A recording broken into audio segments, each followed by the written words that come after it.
So today we're gonna go on a little adventure. Well, I'm gonna go on an adventure for sure. Hopefully you guys go along with me. But the idea is that I'm gonna step out of my comfort zone today and do a few things that I've never done before using Photoshop. All I'm gonna do is I'm gonna find a place at random from this map of the United States. Once I pick the place, I'm gonna Photoshop some object into it. The object that I've chosen is this image of this mouse, which is right here. And it does look really filthy in the image. I don't know why it looks so filthy, probably because it's so close up. So now once we're back on this map, this is how this works. I'm gonna grab this guy. I'm just gonna spin at random, and wherever that lands, hopefully it's a nice place. So let's try something completely at random that's hopefully in a commercial district. So I'm gonna close my eyes here, look away, and right there. Now let's see where we landed. Okay, first of all, this is a horrible blurry image, but this is a beautiful place. I don't think it's gonna tell me where I landed. Nope. You guys are just gonna have to Google if you want that. So let's try again. Pick another place. Hopefully we're gonna pick a nice image here. So we're almost in Illinois. We're in Missouri, and that's where I landed, in Forest Park. I need a nice open space. This is a pretty cool spot here, but I want to stick around this part. By the way, shout out to Missouri. Any of you subscribers out there that are from there, let me know down in the comments. People who have been there, let me know. I've never been. Oh, wow. Okay, this is very nice. How can I get down there? I want my building to be down there. Yeah, this is a really nice spot, right? Oh man, I think I just found my spot. This car's in the way. We can Photoshop that out. It shouldn't be too much of a problem. I don't know. Maybe there's a better place out there. Oh, I think we found a better spot. So it'd be like right there. I think I could make it work. I don't know. All right, what about here? Okay, maybe. What about here? Here? Yeah, this could work. What if I just pick here and then I make some sort of a concrete path, some pavement that leads you to it? You know, I'm just making my life way more difficult here. Oh, look at that. Shout out to A&G Auto Spa. If you guys ever use those guys, make sure you tell them Mooch sent you. They know who I am. They have no idea who I am. All right, so yeah, I think this is what I'm gonna do. I like this image right here. Unfortunately, it looks very blurry. We're gonna have to do something about that. I don't know what it's gonna be. So first things first, function, print screen, open up Photoshop, Control V, there we go. Next, we wanna select what we wanna keep, and we press a mask. All right, now I'm gonna make a folder, call it background. Always organize yourselves, guys, if not. Oh, and before you even start doing anything, always save. So file, save. You're welcome. We're done with that for now. Now let's bring in the mouse image. All right, so we're done with that for now. Let's grab these 3 mouse images and drop them into Photoshop. I've numbered them already, so I know which one should go at the top and at the bottom. And now we create our first layer mask, and we start to erase the back of this one. Not my best work ever masking, but it's fine for this example. Now we're gonna grab these 3, turn it into a smart object. And if the selecting the subject button works, this always works for me for people. Let's see if it works for an object. Wow. Did a pretty good job, actually saved me some time. So I'm gonna go ahead and mask that right there and manually do the rest with the lasso tool. And let's get rid of this umbilical cord thing. All right, not a bad job. Let me just throw that into a folder. We'll call that mid, and we'll call this layer mouse building and turn this on. All right, how does that look? Doesn't look too bad, huh? I don't think the perspective is perfect, but you know what? Thank you guys for watching the video. Just kidding. I'm gonna keep trying to do this. But what are we gonna do now? Well, now we have to fix the background. I don't like this flag condition that we have here. And then we're gonna try to match the mouse into the background. But even before we do that, we're just gonna add the materials and then match those materials to the backgrounds, you know, the luminosity, the saturation, all that good stuff. Now I used to just use Google for my graphics, and Google works fine, but it just is time consuming.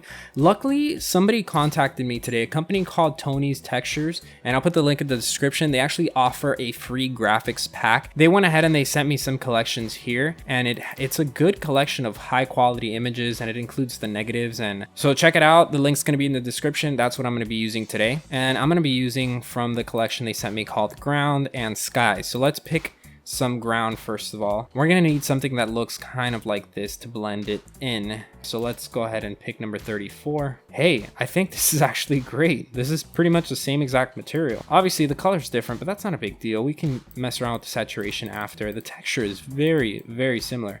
So I've basically combined all of them to make this giant piece here. And I'm going to convert these into one single smart object, and I'm gonna clip this to that random gray thing that I just drew at the bottom. Perfect. Look at that. It looks horrible. So we have to adjust its perspective. cool, it doesn't look bad. And now that I have that, actually I think it was too harsh. So maybe by bringing down the opacity a little bit, check it out. That looks pretty good. I mean, it's not perfect, but that's fine. That one is not quite like this one. Well, let's try this one, see if I can mess with the colors a bit. All right, so I can't get it exactly right, so I'm gonna have to cheat a little bit here. But I guess we can kind of use that point more or less. And just so I don't forget what vanishing point I use for this point, I'm just gonna draw one giant dot and I'm gonna turn it off. Cool. You're probably like, man, this doesn't look great. But we're trying here, guys. And you know my policy, I don't perfect things at the moment, I perfect them after. So the first thing, I'm gonna sample one of these darker colors. Okay, that's fine. Next, I'm gonna use a brush, Kyle Bonus Chunky Charcoal. We are gonna put that on top of this edge, but we're gonna just make it a little bit smaller. You know what? No, we're not. We're gonna do it right here. Better. What am I doing? I didn't even change the scale, I changed the opacity. There, that's the magic number. Perfect. I'm gonna make this a little bit darker. Now we're gonna tone it down a little bit. There, it's not perfect, but it blends in a whole lot better. And we're gonna do a similar tactic for this point here. I don't think it's gonna work as nicely, but I'm just gonna try it anyway. Maybe a different type of brush?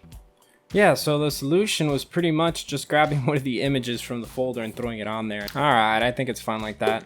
All right, I gotta make myself a guide because I'm kind of losing some quality on this part here, so I can't see where these steps continue. Oh, I found my vanishing point. This guy right here. All right, it's okay, I guess. It's still kind of bothering me, but what am I doing? Am I even doing anything? All right, man. It's not looking bad. I mean, the more you zoom out, better it looks. I got jokes, people. I got jokes. Don't you just love how responsible and neat and organized I am with this lasso tool? Okay, not that bad. There are definitely better ways to do this, guys. Way better ways. All right, let's go back to the folder that Tony provided and let's see what the skies are like. Delete that. Open this. I guess landscape. Wait, what's abstract? I don't get why it's abstract. Maybe because it has like a blur to it. Oh, this is nice. Well, this is actually what I need. Something like this. I like that. I like this one here. Yeah, this one's great. Let's try it out. Boom. Look at that. We don't even need anything we've done anymore. Looks great already. Yeah, so this thing right here, let me auto select it. This layer right here is really ruining everything. Whoa, my God, it looks so amazing. And it even came with its own trees that actually fit in there, which is insane to me. I swear I didn't plan this at all. All right, cool. I think the whites are too white. Let's try that by changing the curves a little bit. Maybe like that. What do you think? I think I ruined it. Let's try picking, you know what? No. Yeah, let's try one more time. This white. I'm not gonna lie, it doesn't look bad the way that it is. I just feel like this is way too overexposed. Ah, man. Oh, well, we'll fix that, but let's get rid of some of these trees. Too much. Yeah, and the scale is really off back here. Very importantly, let me save before I lose everything I just did. Gotta turn on this vanishing point. All right, that's enough of that. And unfortunately, here's where the fun begins. Oh God, this looks terrible. You know what? Why am I doing this? Let's do this the quick way. Did I mess it up? No, I don't think so. Okay, I messed that part up. Okay, I'm not doing this right. All right, so it's not my best work ever, but it's not bad. Something that you could do as a tip, there's this tool here called, I don't even know why I didn't think about this, but there's a tool called vanishing point. And so what you do is that you create, you know what, let's just try it out actually. Let's see if I can fix this horrible mistake. All right, so I've picked this tile here, which we have about 1, 2, 3, 4, 5, 6 different rows. 1, 2, 3, 4, 5, 6. That's way too much of a coincidence, but you know what, I'll take it right now. Let's see if this works. I don't think it's the best tool that I've ever used in my life, and I can picture ways on how to make this better. Let's try to use it anyway. So the trick with this tool is to just get the lines right. Does that look good? It's almost there. All right, let's try that one more time. There we go. Doesn't look that bad. And now we don't need these lines anymore. We're gonna create this clipping point or clipping mask. See how it's like double? What if I duplicate this? Yeah, of course that makes it go kind of crazy. Throw that on top of there. Yeah, why is that happening? All right, so I somewhat fixed the issue. Not the best work that I've ever done, but it looks pretty good. But what do you think? You see, now we have an actual full image. All right, so that's what we had before technically. It's all we had to work with. And then just with a few clicks, there we go. So now we can get into modeling this building that's here. We need to adjust the colors a little bit because this is looking a little dull. And one of the things that's driving me crazy and has been driving me crazy is the perspective of this thing. So obviously, you know, we can't get it perfectly. So apparently, no, we don't have any materials. We have brown sky, stone and wall. Oh man, it's a pretty big file. So hopefully there's something in here. Man, I like this. I like this a lot. I could use this for something. You know, this is a nice image and we can probably use this one. I don't know. We just got to see what we do. Because I could turn this into metal on Photoshop. Basically what I'm doing now is that I'm trying to create shapes like these for every single interesting part of detail that I find on the mouse. Really don't know what to do with these buttons, because if this was really architecture, this would just be a decorative element. I'm not gonna lie, I really don't want to do this part. I've been trying to think for a few minutes what I can do to get away from this. Like I can add an image or something, but all right, so I just finished making these little cutout areas. It really didn't do much. That looks a little bit better. I just turned on the base from the bottom. So all right, so now I have all these different parts that I can use to clip materials onto, and it's just gonna make my life so much easier that way. And technically, I don't need this anymore, but the reason that I'm gonna keep it is because I'm gonna use this as a way to add the shadows to this material. So now it's time to start adding some material, and this is what usually feels like the make it or break it point for me, because I have the option now to use any material I want. And so as I start adding materials, I start to regret sometimes. Like if I choose a material and I commit to it, maybe 30 minutes later or an hour later, I'll feel like, man, I should have not used this one. I should have used a different one, because you know, my mind starts to wander. And so I'm not gonna lie, I kind of like something like this, but I keep coming back to this one.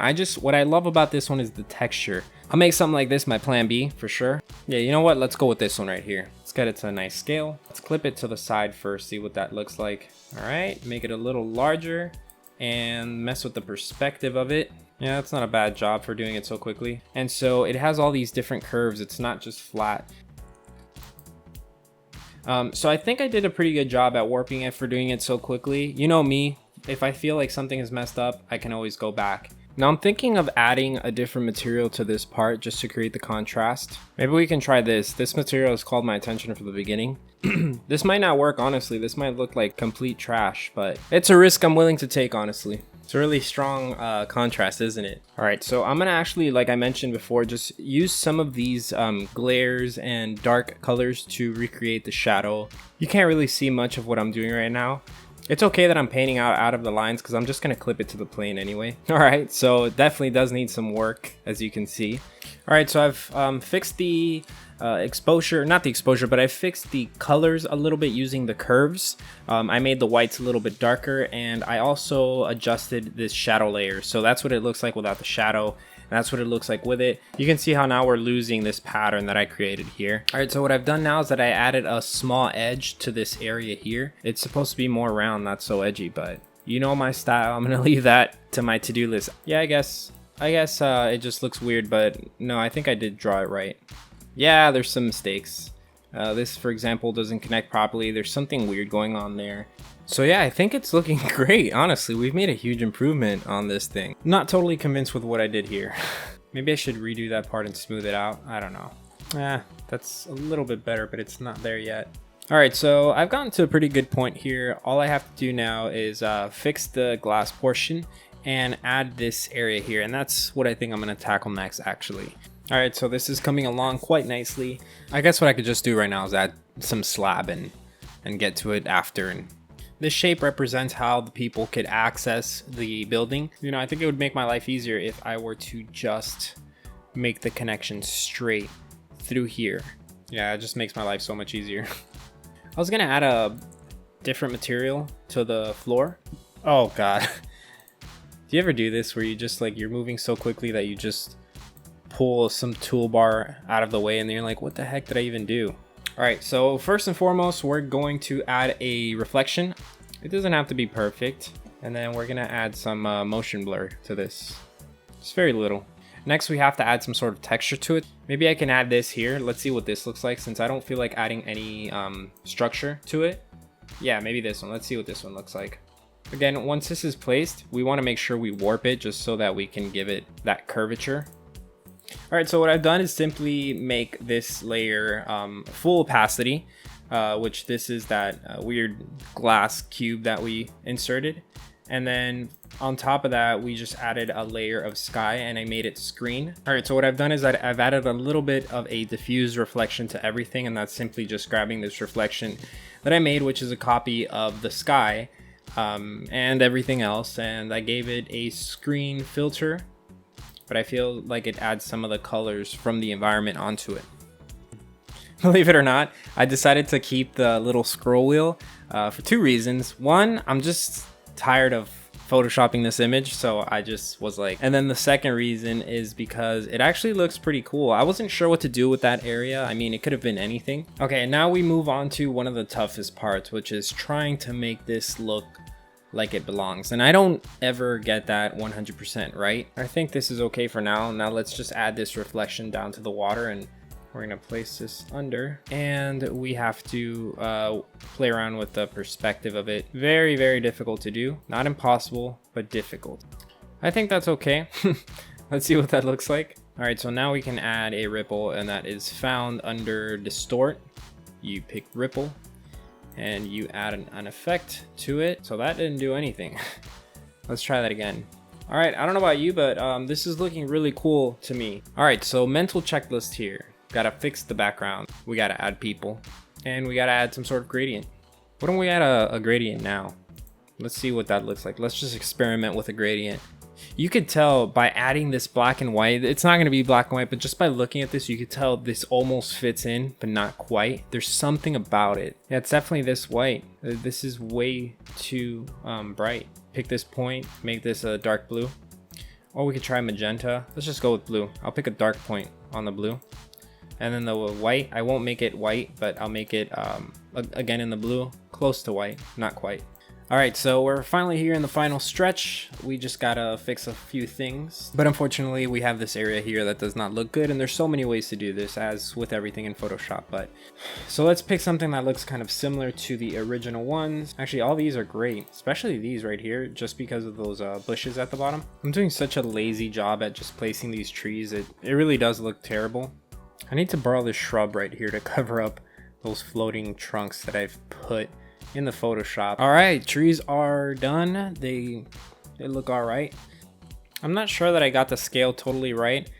And of course, we got to bring some pigeons in here. If not, this wouldn't look right. See, and this we could give some motion blur too.